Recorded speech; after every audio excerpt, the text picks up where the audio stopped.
morning and welcome to SimWorld. Today is August 20th. I am on the road. I'm in Colorado. We got ourselves to a Rockies game last night. We're gonna when we can, we might just be mixing in some unis. So we got ourselves a little Rockies uni as they lost like 11-4 to the Dodgers. We're not talking baseball, but jersey rotations I think are going to be finding their way into SimWorld today. What are we talking about? We don't have he would be on this side. We don't have Sniper's beautiful face to talk to us, so you're stuck with me. But don't worry, Sniper's coming back. We're gonna get him back next week.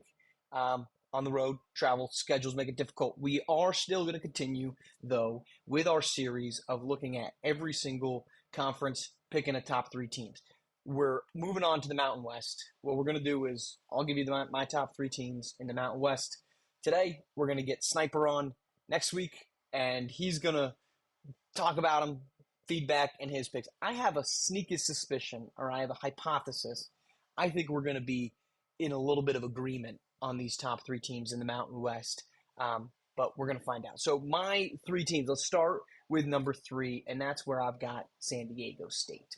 I thought San Diego State had a great season a year ago. Obviously, they put together a really nice campaign as they try to continue to put themselves and position themselves as a Mountain West routinely competitive group. The positives for this team, they bring back some good pieces, right? You've got four guys that averaged at least 29 points per game. You've got minutes per game. You've got another four guys that averaged at least 10 minutes per game. So right off the bat, you're bringing back a huge, 8 rotation guys. Probably going to see all 8 of those guys in the rotation again. And then you add a couple of good freshmen. I think Benjamin Alexander is the best of the bunch, but Kylan Adams is a good addition as well. You've got a chance to see a 9-10 man rotation for this group.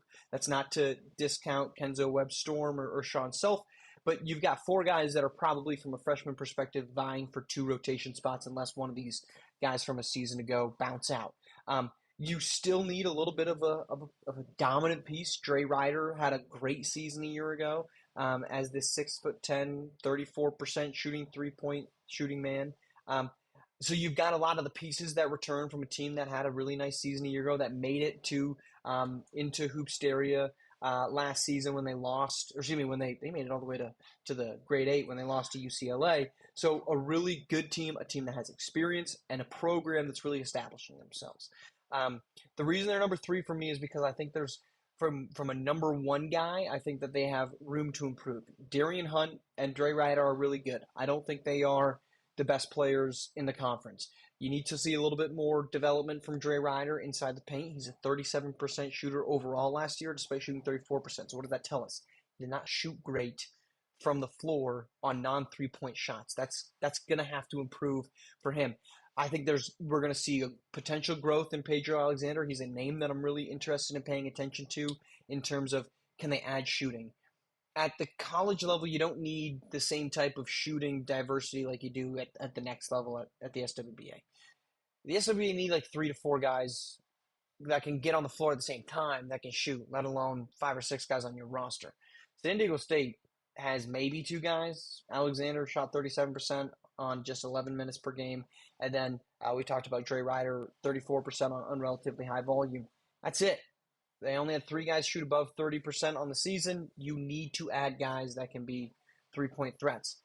If they can do that, I think San Diego State's ceiling changes, but that limitation in terms of shooting, plus the limitation in the number 1 guy, is Darian Hunt going to be a consistent number 1 guy? Is Dre Ryder going to evolve to be a number 1 guy? That still matters, albeit not to the same extent at the SWBA level, but it still matters in college hoops. I'd be looking for that. And if they can make that adjustment, I think they can make a deep run. But they're still, I think, going to be a really good team in the Mountain West. Let's go to my number 2 team, and that's UNLV. The Run Rebels, champs a season ago.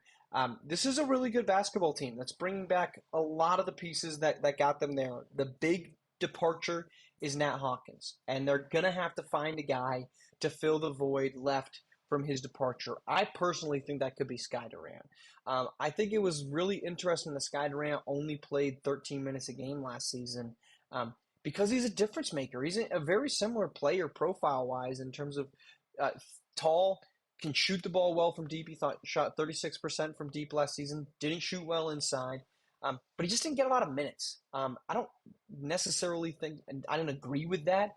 So if they can expand as a number two guy and replace what they got out of or from the loss of Nat Hawkins from a year ago, which is a big ask. I mean, we can say that, right? It's a very big ask to try to replace that. He was a big part of why the Rebels were so good last season, especially when the calendar flipped to conference play. But that's going to be the first part, not the most important part to why I think they can contend, but the first important part. The most important part is what are we going to see from Jarrell Beauchamp?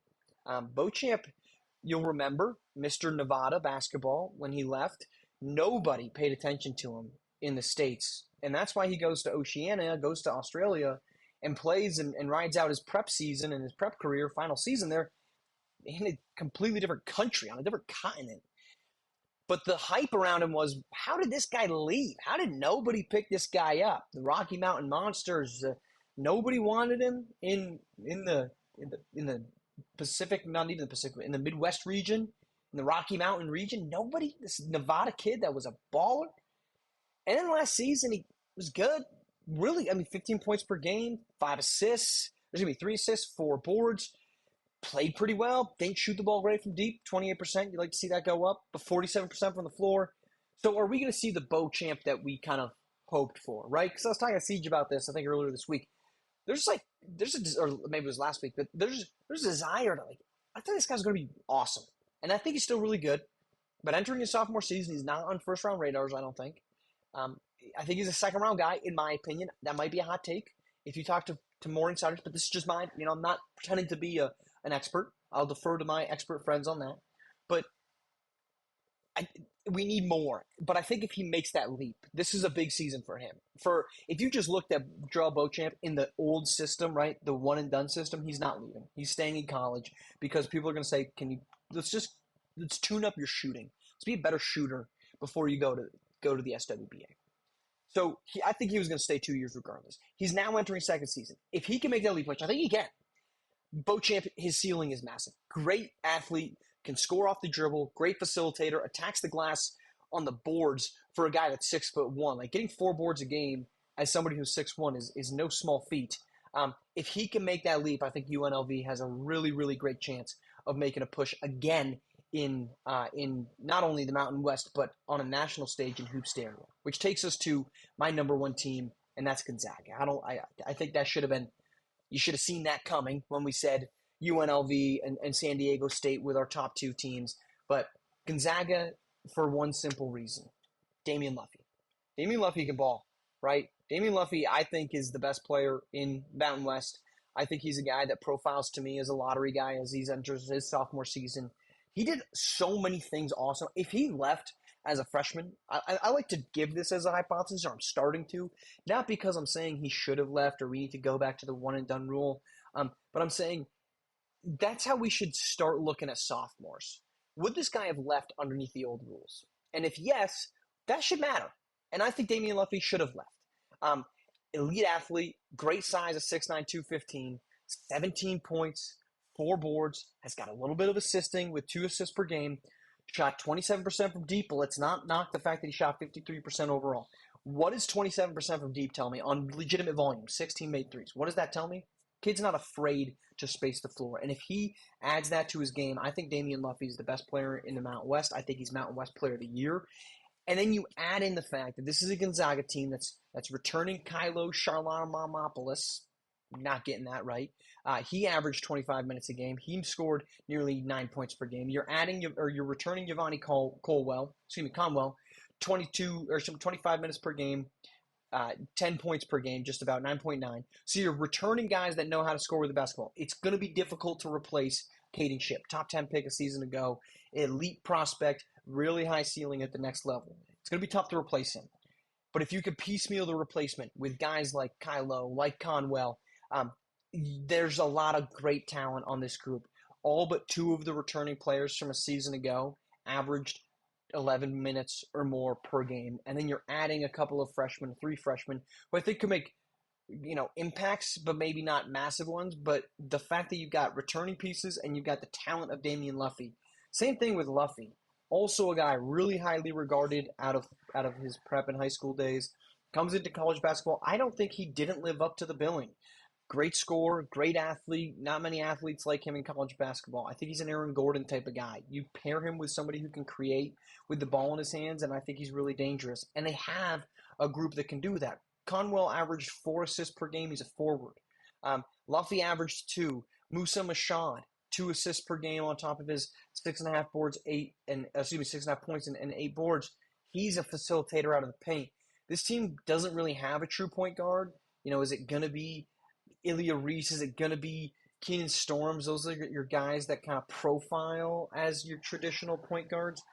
Is it going to be one of those? It might not matter because they have so many playmakers up and down this rotation, regardless of position. So I really like what Gonzaga's bringing back. That's why I've got them as the number 1 team, as my contender for the Mountain West. So number 1 is Gonzaga. Number 2, defending champs in the conference, is UNLV. And number 3, San Diego State, the Aztecs, who made a good push last year.